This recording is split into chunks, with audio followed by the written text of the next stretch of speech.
So if you're going to take someone's information and try to castrate it, then you need to actually understand what you're castrating and be able to express it clearly. My guy here says that I don't even think he believes in what he's saying. If science is accurate, then which came first, the chicken or the egg? Now, Sheila tried to just give a simple explanation, the organism, then the chicken. And he's like, wrong. Even scientists know the truth. They just can't admit it. Actually, many scientists are actually Christian, Muslim, Jewish, that sort of thing, has some level of faith. So you can't just say that scientists don't say what it is, because they do. But they look at things from an academic standpoint and not just from your, layman standpoint. You say that knowledge is the gaping hole in Darwin's theory. If you throw a baby into the woods alone right now, they would survive 1 hour. How can a race of humans survive by just evolving physically? There is no knowledge that can help them stay alive.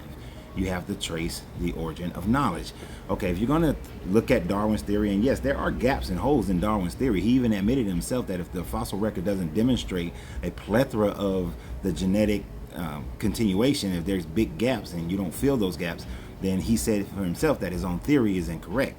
But understand this, you're saying which came first, the chicken or the egg. She said the organism and then the actual chicken.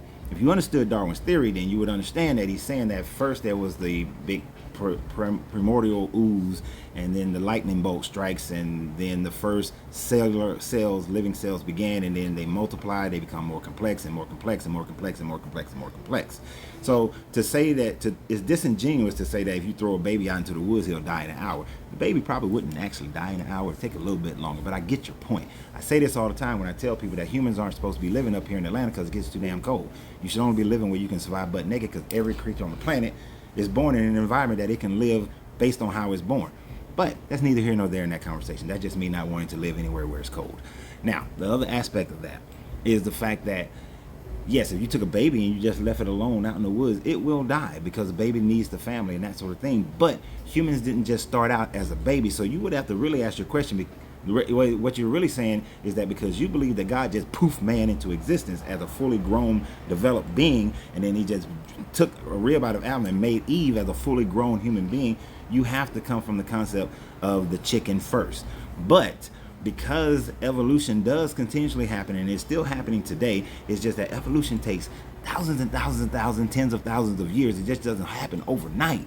This is why in Darwin's theory, there was the single cell organism, and then it kept multiplying, becoming more and more complex, adapting to its ever-changing environment and growing to a point where it's not the baby left out in the woods. So the way you set up the question, you're only trying to force one answer, but unfortunately, I never fall for those kinds of things. So yeah, try harder, but understand what you're talking about before you talk about it.